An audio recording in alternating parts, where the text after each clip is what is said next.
Cette boîte de lait, vous la connaissez certainement. C'est une star, le très fameux lait concentré sucré de Nestlé. C'est le plus meilleur. C'est un panel qui peut vendre ça. Il faut avoir le cœur. Il faut avoir le cœur. Si tu n'as pas le cœur, tu ne peux pas les vendre. Nescafé, Nido, le lait pour les enfants, Nesquik, le célèbre bouillon Maggi et tant d'autres. Nestlé possède aujourd'hui un empire en Afrique. Ses marques sont partout. Ces produits ont façonné les habitudes alimentaires de millions d'Africains d'un bout à l'autre du continent. Pour le numéro 1 mondial de l'alimentation, l'Afrique est un marché en devenir. Et les entreprises africaines, à l'heure de la mondialisation, ont-elles encore la moindre chance de lutter contre un tel géant ?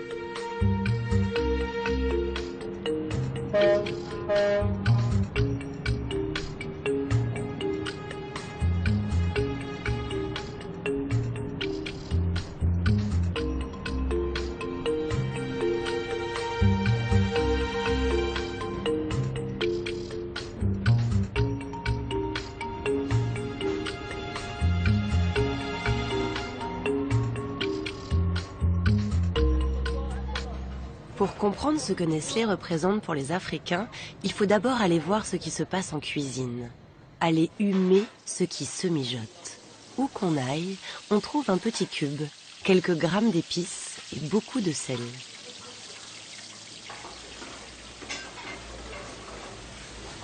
Il s'appelle Magicube. Ici, au Cameroun, en Afrique, beaucoup plus particulièrement en Afrique, le cube, c'est un corrige moment. Le cube Magie nous a dominé et on est entré dans le bain. On n'a pas de choix. C'est en forme de dés marron. Et puis, et après, on prend une spatule, on en tourne. Ça, c'est du piment. Et puis maintenant, lorsqu'on finit avec du piment, on tourne pour rehausser une certaine saveur.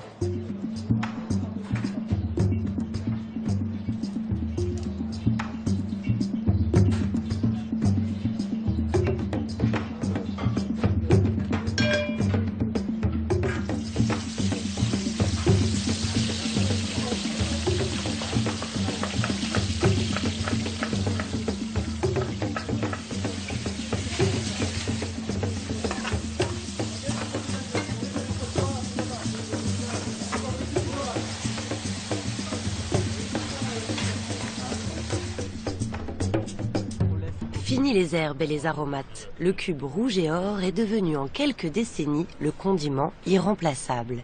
Maggi a transformé le goût de toute une génération. À ce formidable succès marketing, il faut en ajouter bien d'autres. Nestlé en Afrique, ce sont des produits qui en 2012 ont rapporté 2,8 milliards d'euros de chiffre d'affaires. Ce sont 29 usines qui emploient 11 500 personnes. Le Cameroun accueille une de ces usines en banlieue de Douala, dans la zone industrielle de Bonabéry, tout près du port.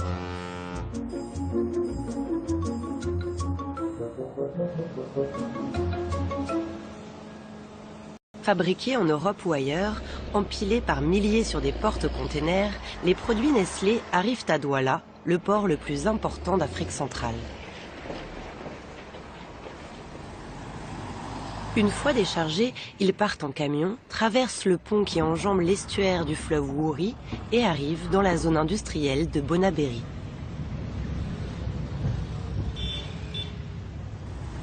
Ils sont stockés ici, dans cet entrepôt de la filiale camerounaise de Nestlé. Si derrière ces murs, il y a une usine qui fabrique des cubes et cet arôme Maggi dont tout le monde raffole ici, l'activité principale, c'est la vente des produits de la marque dans toute la région.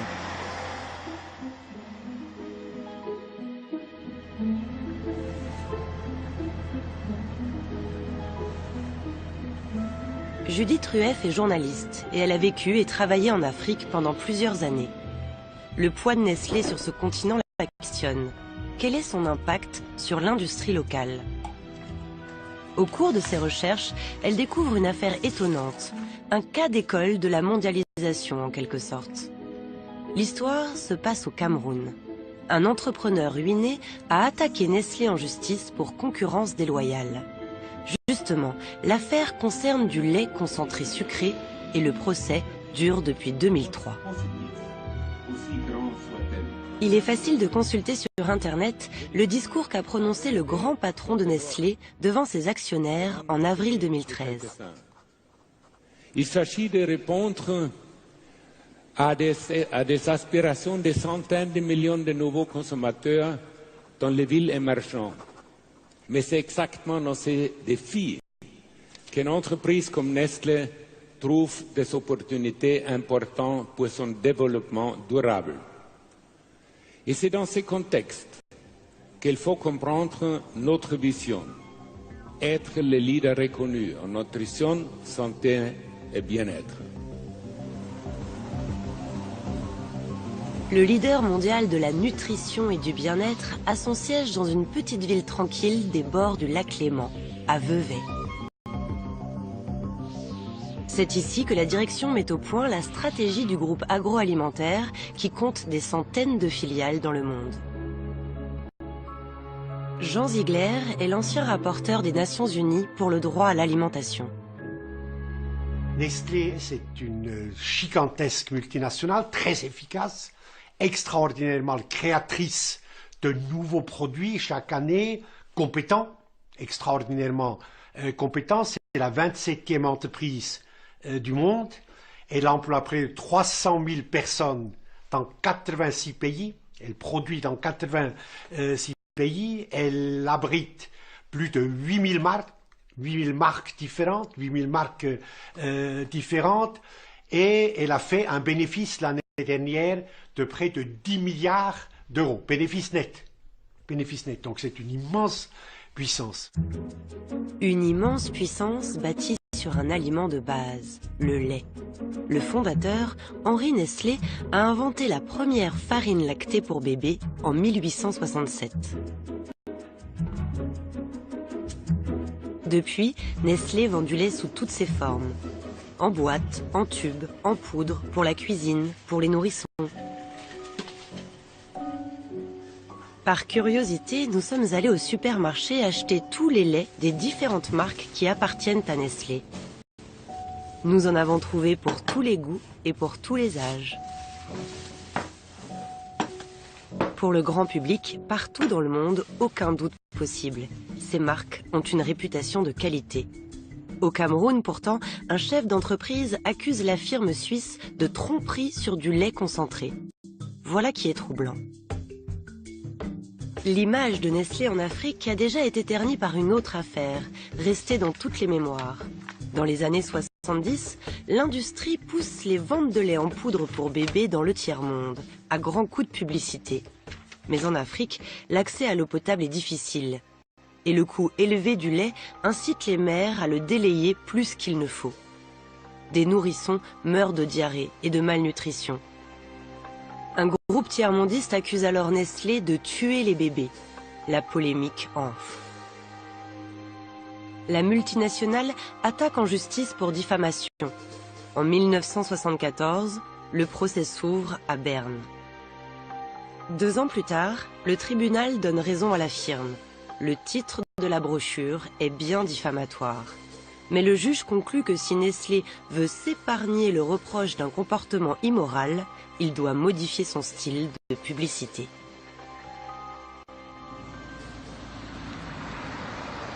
Et voilà qu'un patron de PME camerounais accuse le géant suisse de vendre du faux lait. Mais qu'est-ce qui pousse ce David à se battre contre Goliath ? Direction Douala, le grand port industriel du Cameroun.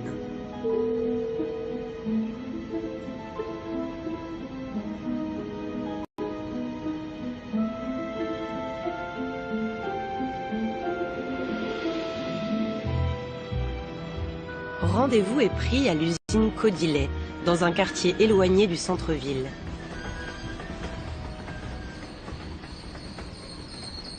C'est la seule usine de lait de cette importance au Cameroun. Voici son patron, Pius Bissek. Il s'est lancé dans l'industrie agroalimentaire au début des années 80 avec son beau-frère et des partenaires français. On était arrivé à 200 personnes, toute l'équipe confondue. Donc tout à l'heure, 200 salariés. 200 salariés. Et c'est quand même une précision de taille. Au Cameroun, et c'est même valable en Afrique noire, un salaire nourrit 10 personnes au moins. Donc c'est au-delà de 2000 personnes qui gravitaient autour de cette entreprise qui est réduite aujourd'hui au silence. Codillet a fermé en décembre 2004. Pius Bissek et ses anciens collaborateurs ont voulu nous faire visiter cette usine fantôme. Le temps semble s'y être arrêté.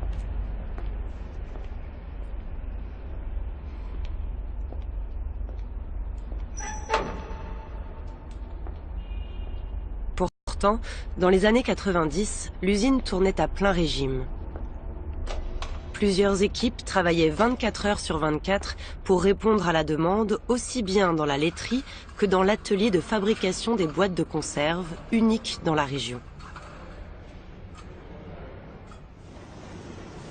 Ces images ont été filmées par la télévision camerounaise au début des années 2000. Dans ces cuves, on fabriquait un lait concentré sucré, le Super Milk. Aujourd'hui, ces cuves sont intactes, mais vides. Comment était fabriqué le Super Milk? La poudre de lait, importée d'Europe, était mélangée avec de l'eau, du sucre et de la matière grasse. Mais pourquoi fallait-il acheter cette poudre de lait à l'étranger? Il n'y a donc pas de vaches au Cameroun? Au Cameroun, il existe bien des élevages de vaches laitières, mais qui sont un peu dans des zones excentrées, notamment au nord Cameroun, à peu près 1000 km. Donc, le voyage est un coût. Au Cameroun, les élevages sont situés au nord et à l'est, dans des régions éloignées des deux grandes villes du pays. Mais la distance n'est pas la seule explication. La filière laitière camerounaise est encore artisanale. On est très loin des gros rendements européens. Une vache camerounaise donne 1,5 litre de lait par jour. Sa consoeur hollandaise produit 40 à 50 litres quotidiens. Importer du lait, produit massivement par des filières industrielles en Europe, revient donc moins cher que de produire localement. Pour le consommateur, le lait importé coûte 225 francs CFA, alors que le lait local coûte au moins 300 francs CFA.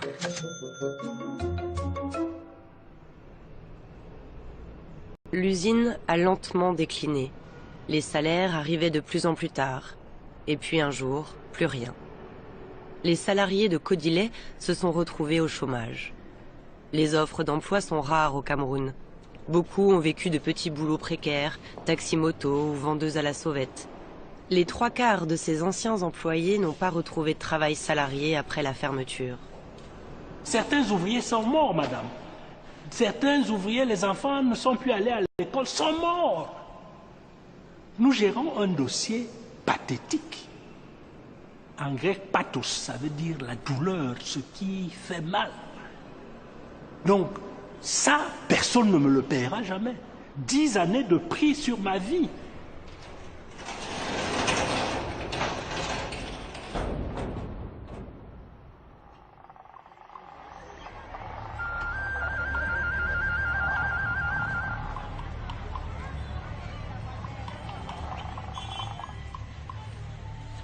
Rachel Pavena était l'assistante de Pius Bissek, son bras droit. Elle suivait les commandes et gérait les stocks de marchandises. Elle a vu le chiffre d'affaires s'effondrer lentement et l'usine péricliter. Certains de ses collègues sont retournés au village, d'autres ont dû émigrer.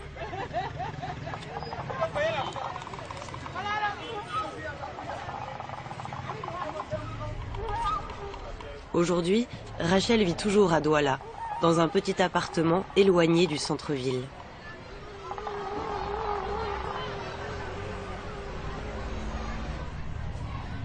Malgré ses années d'expérience, elle n'a pas retrouvé d'emploi. Elle se débrouille comme elle peut, difficilement. Elle n'a pas touché de salaire depuis bientôt 10 ans. Nous espérons qu'un jour ça reprenne et qu'on nous paye au moins ces arriérés.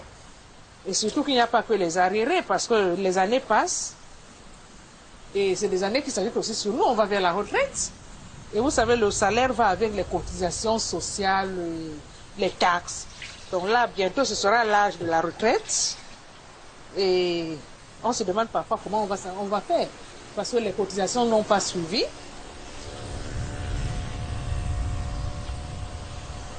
Est-ce que vous touchez du chômage, une allocation? Ça n'existe pas ici chez nous. Ça n'existe pas. L'indemnité de chômage, je ne connais pas dans notre pays. Quand vous êtes au chômage, vous assumez. Comment vous faites? Ah, comment je fais? Bon. Nous avons un proverbe chez nous où on dit que entre les parents et les enfants, on se berce mutuellement. Ça, c'est un proverbe de mon village. On se berce, c'est-à-dire quand l'enfant est tout petit, le parent le berce. Et quand l'enfant a vieilli, l'enfant aussi le berce. Bon, tous les enfants ne le font pas, mais moi j'ai beaucoup de chance. Chez moi, j'ai ça. Donc ils me viennent en aide, ils me soutiennent. De temps en temps, si je peux avoir des entrées personnelles, tant mieux. Quand je ne les ai pas, bon, ils sont là, je suis malade, ils achètent les médicaments. Bon.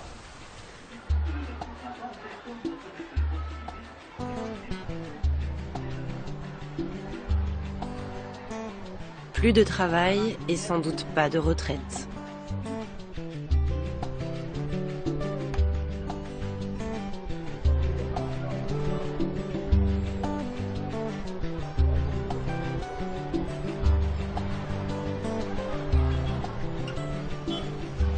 Paul Elounou est l'ancien responsable de l'atelier de fabrication des boîtes de conserve chez Codilet.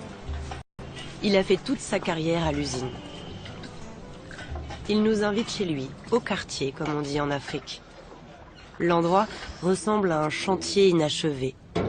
L'argent manque.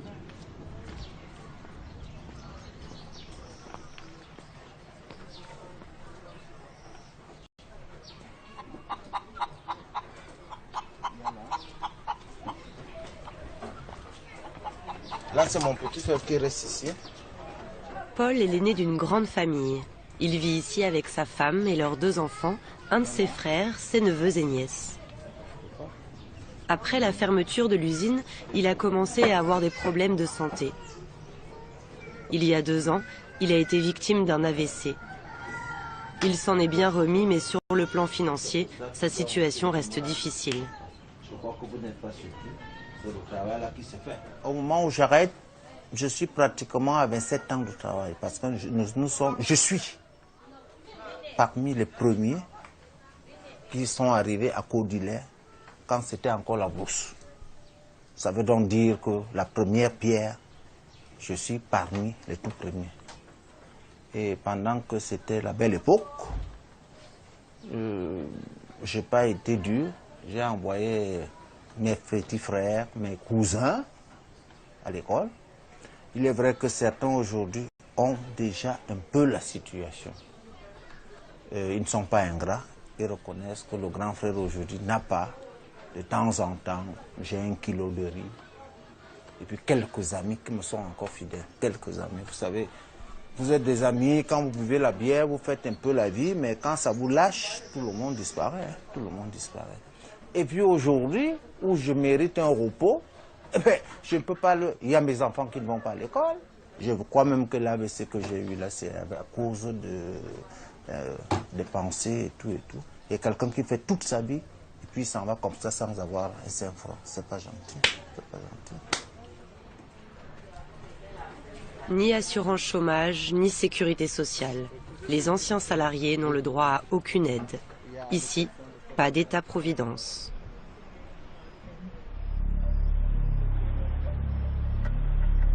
Que s'est-il passé à Codilet? Pourquoi le seul fabricant de lait en boîte camerounais a-t-il fait faillite? Pourquoi, 10 ans après la fermeture de son entreprise, Pius Bissek est-il toujours en train de se battre pour redémarrer l'usine?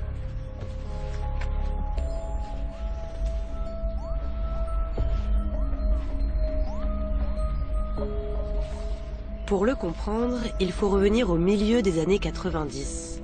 De nouvelles marques de lait débarquent sur le marché camerounais. Leurs prix sont incroyablement bas. Le patron de Codilait et ses partenaires soupçonnent une entourloupe.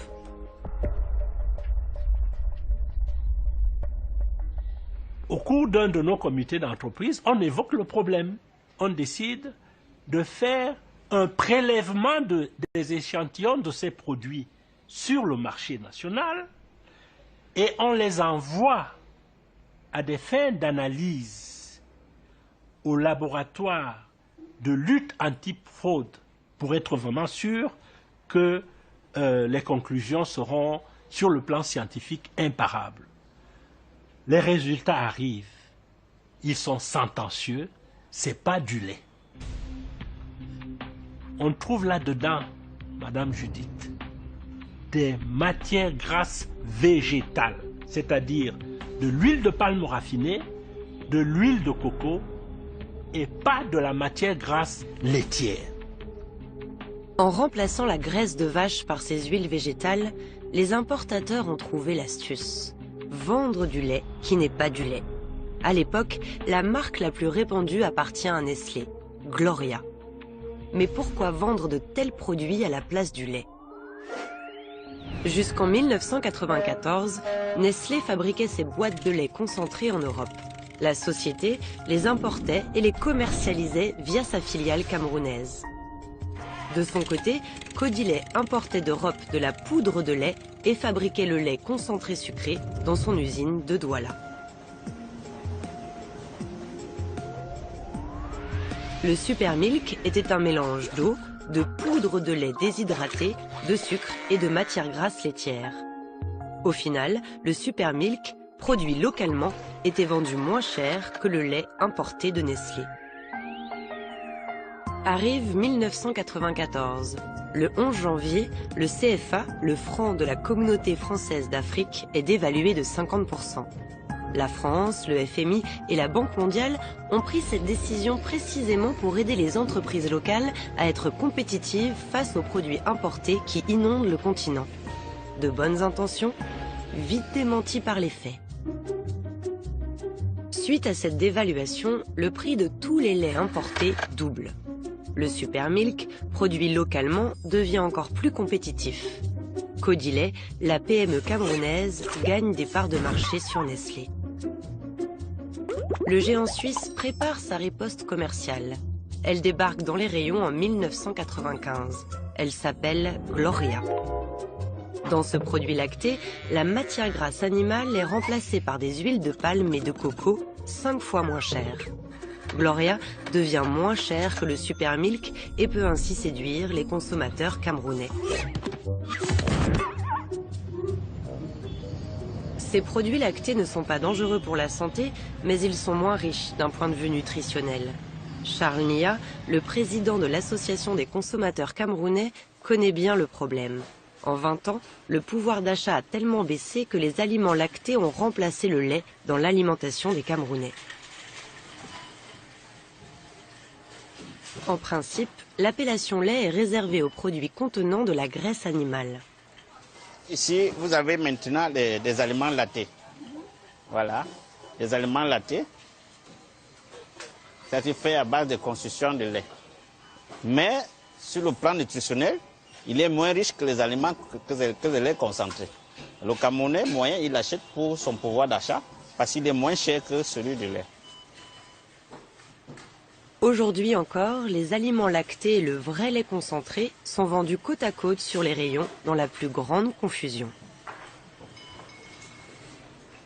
Celui qui achète de l'aliment lacté sur le marché, peut-être il ne sait pas lire, comment il va voir la différence? Qu'il soit surtout vigilant et surtout lire les étiquettes. Il faut savoir lire quand même. Il faut savoir quand même lire. Il faut lire. Il ne faut pas consommer un produit qu'on ne connaît même pas l'origine, qu'on ne connaît même pas le nom du produit qu'on consomme. Il faut qu'il s'informe, ainsi de suite. Certes, mais au Cameroun, 30% de la population adulte est analphabète. Une petite pension en centre-ville. 6h30 du matin, il fait déjà chaud. On prépare le café au lait, un rituel quotidien à Douala.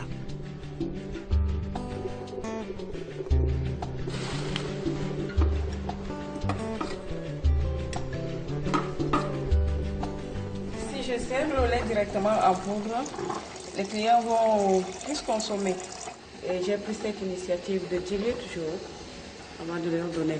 Donc je dilue comme ça à l'eau froide et après je mets de l'eau chaude.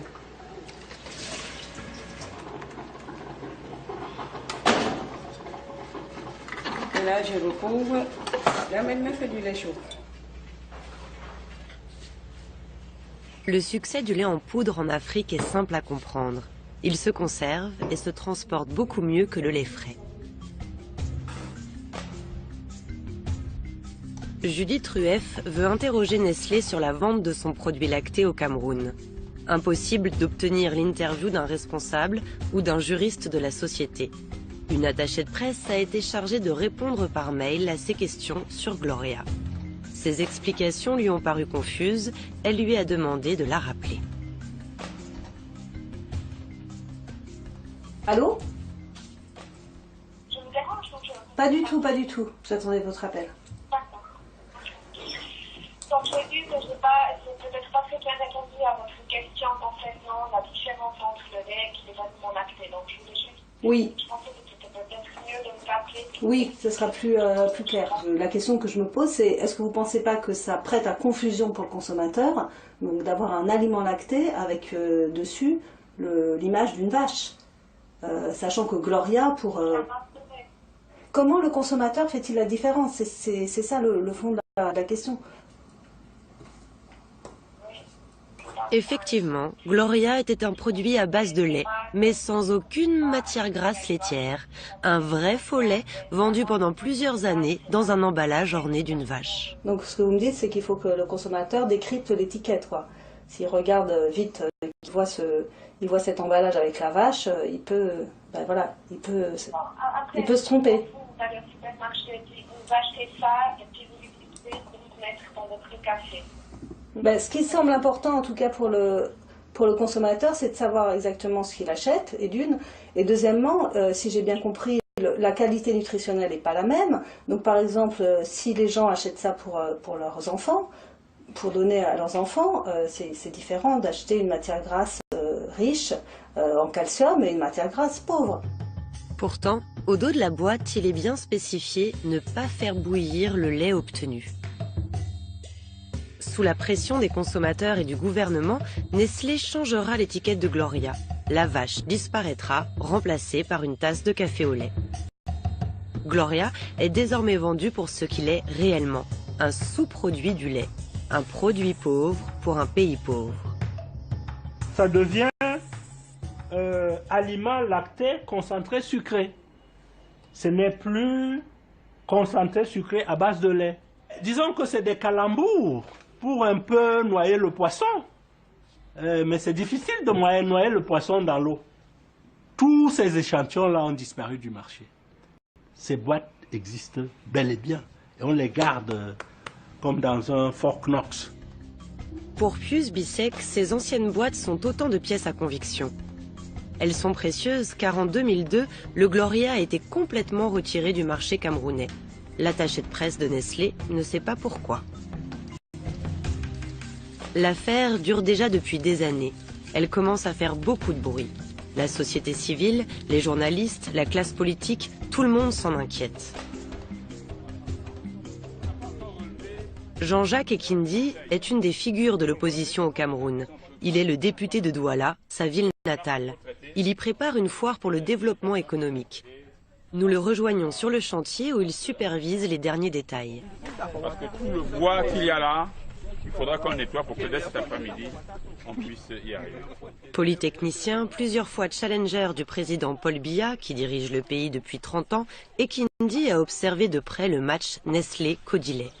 Je pense qu'il s'agit là, comme malheureusement nous vivons trop souvent, d'un abus des multinationales. Et ce qu'il y a d'embarrassant, c'est qu'il ne s'agit pas uniquement de l'abus sur la société Codilet, mais sur les consommateurs camerounais, à qui on a vendu des choses qui n'étaient pas ce qu'on prétendait. Alors, on se sera attendu au moins à deux choses. Premièrement, que l'interdiction formelle soit faite à tous ceux qui se livrent à ce type d'abus. et que deuxièmement, un procès permette, un, de condamner Nestlé et deux, de réparer les torts faits à Codilait. Un procès, il y en a un. Il a commencé ici, au tribunal de grande instance de Douala, en janvier 2003. C'est un ténor du barreau qui a pris en main la défense de Codilait. Nous avons donc constaté et considéré que nous nous trouvions en présence d'une action de concurrence déloyale. Nous avons engagé une action en responsabilité contre et les importateurs et les distributeurs et dans la filiale du groupe Nestlé. Pius Bissek a de nombreuses relations à la douane.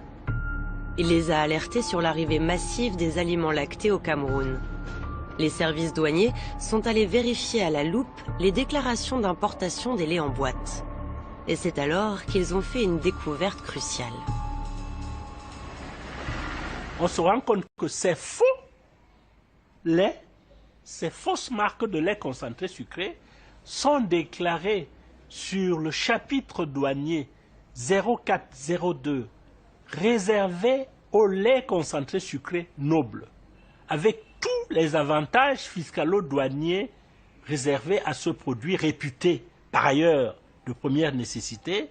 Ces produits entrés comme des produits laitiers d'origine animale, dont à des bas prix douaniers, étaient revendus, n'est-ce pas, comme des produits laitiers d'origine animale, dont à des prix défiant toute concurrence, puisque les charges douanières étaient très bas. Le gouvernement camerounais, à travers le ministère des Finances et la direction des douanes camerounaises, la direction générale des douanes camerounaises, rentre dans la procédure pour fraude douanière. À partir de ce moment, Pius Bissek n'est plus seul. La douane veut elle aussi démontrer la fraude et récupérer l'argent des taxes. Pour y voir plus clair, le tribunal de Douala demande un rapport d'expertise indépendant. 3 experts vont éplucher les listings des douanes entre 1999 et 2002. Ce rapport établit très clairement que plusieurs importateurs de lait en boîte ont fait de fausses déclarations. Le montant total de la fraude se chiffre en milliards. La part du lion revient à Nestlé, le plus gros importateur de lait au Cameroun. Plus d'1,7 milliard de francs CFA. Quelques mois plus tard, coup de théâtre. Il se produit quelque chose de très grave dans le dossier. D'abord, il y a remaniement ministériel. Le ministre Meva Mebutu, qui a saisi les tribunaux pour fraude douanière, quitte le gouvernement à la suite d'un remaniement ministériel.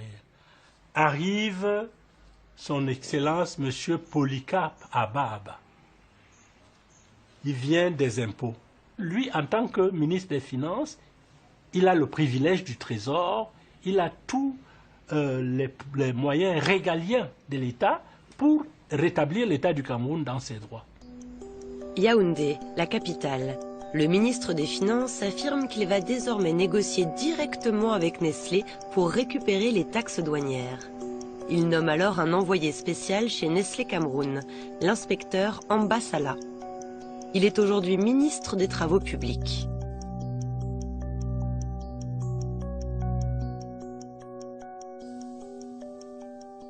Le ministre des Finances m'a commis, avec d'autres collègues, de vérifier si, oui ou non, la société Nestlé avait commis une infraction douanière lui permettant de faire passer à la place d'autres choses du lait concentré sucré. En 2005-2006, nous faisons le travail sur document. Sur le terrain. Sur le document d'abord, je voudrais que ce soit souligné que c'est sur document. Pour pouvoir établir qu'on a importé un produit à la place d'un autre, il faut avoir le produit soit dans la boîte qu'on appelle conteneur, soit en magasin. Et le travail qui nous est demandé a été fait sur document. Et tous les documents qui ont été compulsés ont établi très clairement qu'il n'y a pas eu de fausses déclarations d'espèces perpétrées par la société Nestlé. Indifférent aux attaques de la presse et droit dans ses bottes, le ministre Abba enterre l'affaire de la fraude douanière. Le montant total s'élèverait à 21 milliards de francs CFA avec les arriérés et les amendes, selon l'estimation de certains journalistes qui regrettent une lourde perte pour les caisses de l'État. Aucun document ne permet à ce jour de dire s'il y a eu un arrangement amiable entre le géant suisse et le gouvernement camerounais. Le problème, c'est effectivement de transférer la souveraineté du peuple à des individus qui doivent représenter l'État et ses intérêts. Si à un moment donné, ces individus perdent de vue les intérêts de l'État pour leurs propres intérêts, il va de soi que l'État a perdu, mais l'individu n'a pas perdu. Et quels sont les recours de l'État? C'est là où le système judiciaire devrait intervenir, mais s'il lui-même est corrompu, alors l'État y perd énormément de choses. Il y a quelques privés, quelques personnes privées, qu'elles soient fonctionnaires ou pas, qui s'enrichissent ou ont quelques biens, mais l'État camerounais y perd énormément. Pour qu'un pays puisse se développer, qu'est-ce qu'il faut? Bien, il faut des murs douaniers. Je sais pas, nous discutons à Genève ici, eh bien la Suisse ne serait jamais devenue une puissance industrielle mondiale qu'elle est devenue sans la protection douanière, sans pouvoir ériger une protection douanière derrière laquelle l'industrie nationale peut lentement se développer, accumuler et devenir mondialement concurrentielle. Après 7 ans de bagarre dans les prétoires, la décision tombe enfin, le 14 juillet 2010. Nestlé et 6 autres importateurs d'aliments lactés sont condamnés pour concurrence déloyale. Une première en Afrique. Les juges donnent raison au patron camerounais contre la multinationale.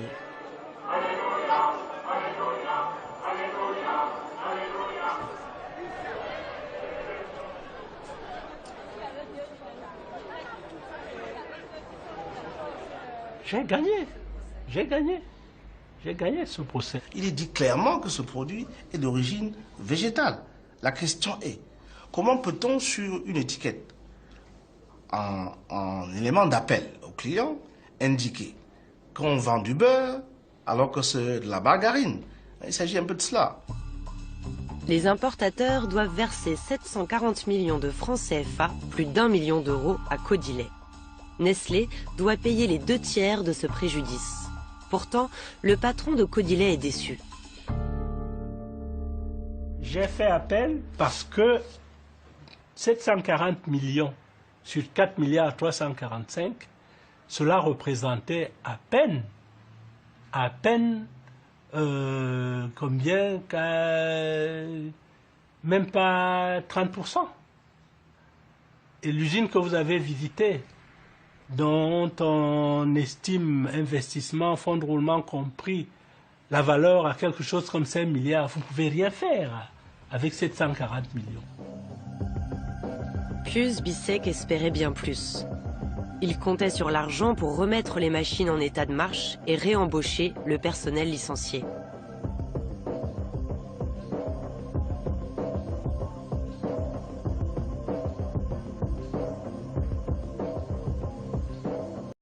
Alors, il y a eu un semblant de quelque chose, mais qui n'a rien à voir.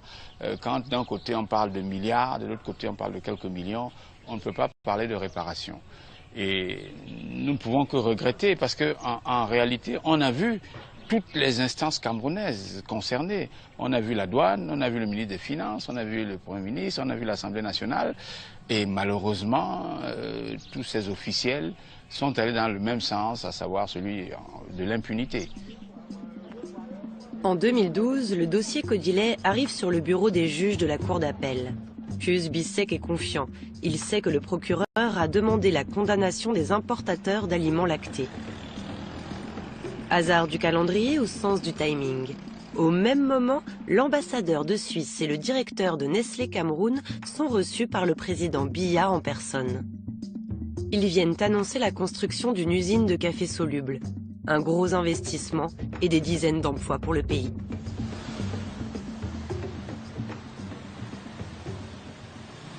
Nous avons, dans cette affaire, subi, tant à titre personnel qu'à titre professionnel, des pressions énormes. Bien entendu, nous avons vu cette importante délégation qui est arrivée au Cameroun, qui a été reçue en grande pompe, qui a annoncé des investissements importants. Je prends toujours cet exemple de la boxe. Vous avez un ring, si vous voulez, un ring. Vous avez Mike Tyson, qui est champion du monde des poids lourds. Un magnifique, c'est Nestlé, mais Mike Tyson, qui est un magnifique athlète. Hein, et vous avez face à lui un chômeur sous-alimenté bengali. Bon, les turifères du libre-échange, M. Pascal Lamy et les autres, les Brabec, etc., vous diront, mais de quoi vous plaignez-vous? Les règles sont totalement justes, elles sont tout à fait les mêmes. Les camps de boxe sont du même poids pour les deux partenaires, le lieu, l'espace est le même, le temps de lutte est le même, l'arbitre est le même, il constate simplement qui est le vainqueur et qui est le vaincu. On voit bien que ce combat est perdu d'avance et radicalement et désastreusement pour le chômeur bengali, c'est-à-dire pour M. Bissek. Dans le combat judiciaire, la Cour d'appel de Douala rend enfin son verdict au mois de septembre 2012. Ironie du sort et des procédures, nous avons noté que la Cour d'appel a décidé de condamner les entreprises camerounaises et de mettre Nestlé hors de cause. Extraordinaire. Alors que le rapport d'expertise était clair s'agissant des uns et des autres. Patatras à la Cour d'appel. Nous n'avons même plus les 740 millions que le tribunal de grande instance a bien voulu nous accorder. Il n'existe même plus de fraude douanière. C'est ça, l'arrêt de la Cour d'appel de Douala, elle est extraordinaire, elle est sublime. Nestlé a remporté cette deuxième manche. La justice camerounaise l'a blanchi de l'accusation de concurrence déloyale envers Codilet. Le patron camerounais a tout perdu. Il se sent humilié, écrasé.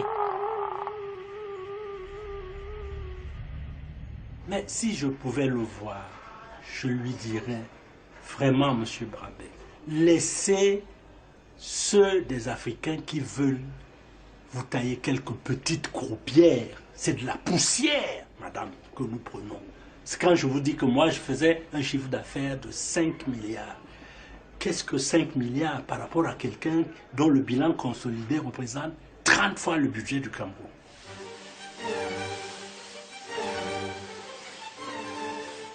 Nous voici à Zurich. Judith Rueff n'a pas pu interviewer Peter Brabec, mais elle a appris que le numéro 1 de Nestlé avait pour la première fois accepté de débattre en public avec Jean Ziegler. Thème du débat, la faim dans le monde.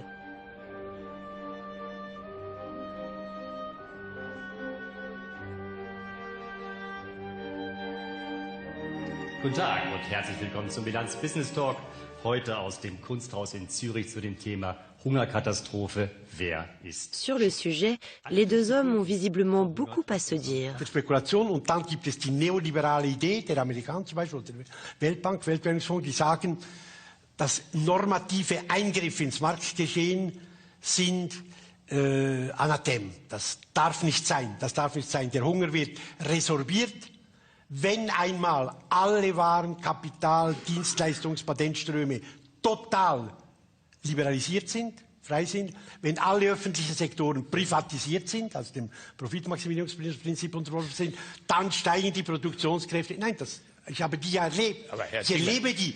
Das ist die neoliberale Idee. Und die sind gegen das Menschenrecht auf Nahrung. Jetzt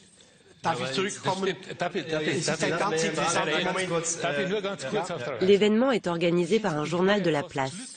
Avec la complicité du rédacteur en chef, la journaliste s'est glissée au milieu des hommes d'affaires invités. Elle a été prévenue, elle n'aura le droit qu'à une seule question.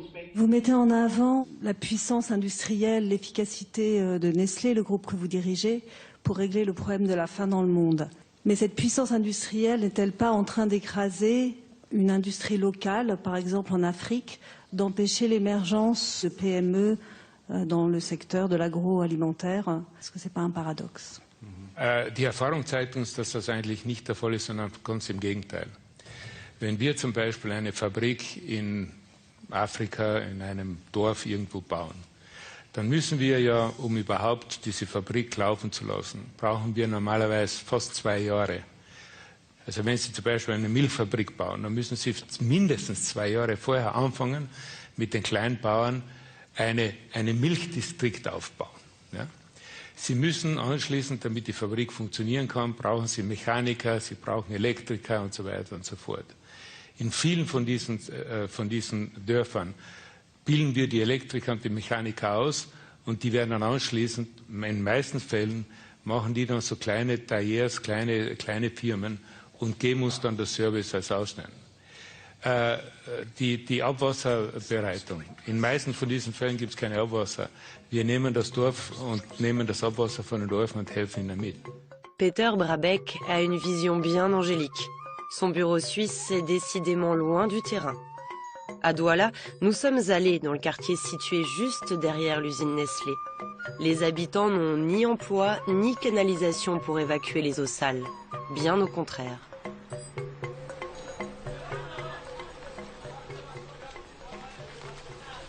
Il y a des gens du quartier qui travaillent chez Nestlé?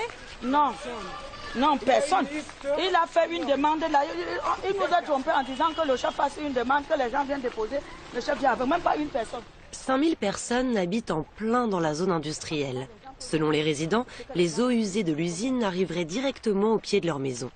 Nicole vit ici depuis 23 ans. Vous voyez un peu comment on n'arrive pas à respirer dans le bloc. Les moustiques, vous voyez quand vous passez même en plein jour, c'est les moustiques qui s'envolent comme ça. Tout ça là, c'est l'eau sale de Nestlé. Bon, nous on se disait que peut-être avec une grande société comme ça, nous les environs, il allait vraiment essayer de faire quelque chose pour nous. C'est les moustiques qui sortent comme ça. Tout ça c'est l'eau de Nestlé.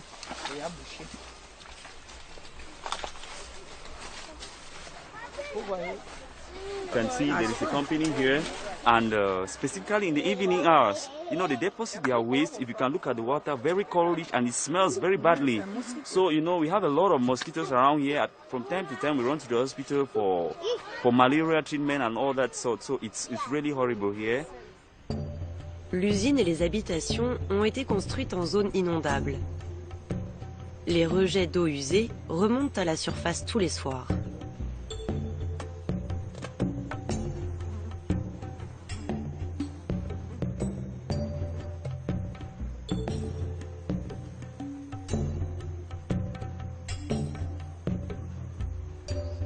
Les habitants ont rencontré le directeur de l'usine pour lui expliquer le problème. Il leur a promis des canalisations pour évacuer les eaux sales en dehors du quartier. D'après eux, il y a plus grave. L'eau des puits est également polluée. Nos puits là qu'on a creusés là, l'eau sale, ça a changé. Les enfants avaient eu les diarrhées partout dans le bloc parce qu'on n'a pas d'où aller. On les a même demandé l'eau à boire, l'eau propre, ils ont refusé. La société Nestlé estime de son côté que le problème vient du terrain marécageux, pas des eaux usées de l'usine. Les habitants, eux, attendent toujours des conditions de vie décentes.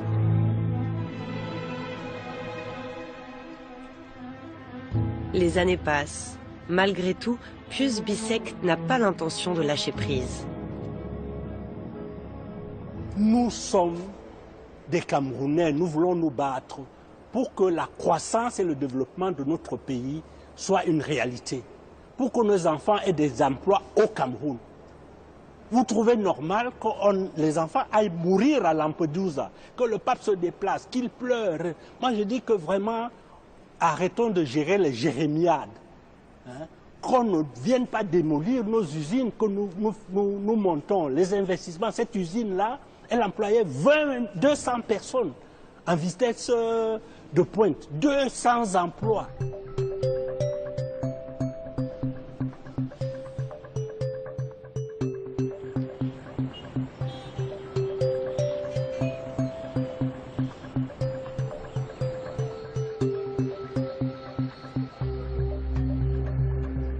Pour l'industriel de Douala, le combat n'est pas terminé. Aujourd'hui, il va à Yaoundé déposer un recours devant la Cour suprême. C'est le dernier échelon du système judiciaire au Cameroun. Ces magistrats ont une réputation d'indépendance.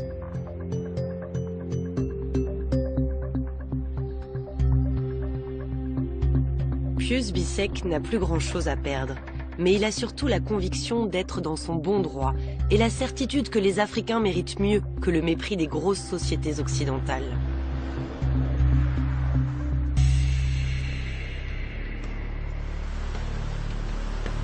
L'affaire Nestlé-Codilet devrait être jugée définitivement en 2014. De son côté, Nestlé a réalisé une fois encore un chiffre d'affaires impressionnant. Plus de 75 milliards d'euros en 2013. Et les investissements de la multinationale suisse en Afrique ne cessent de croître.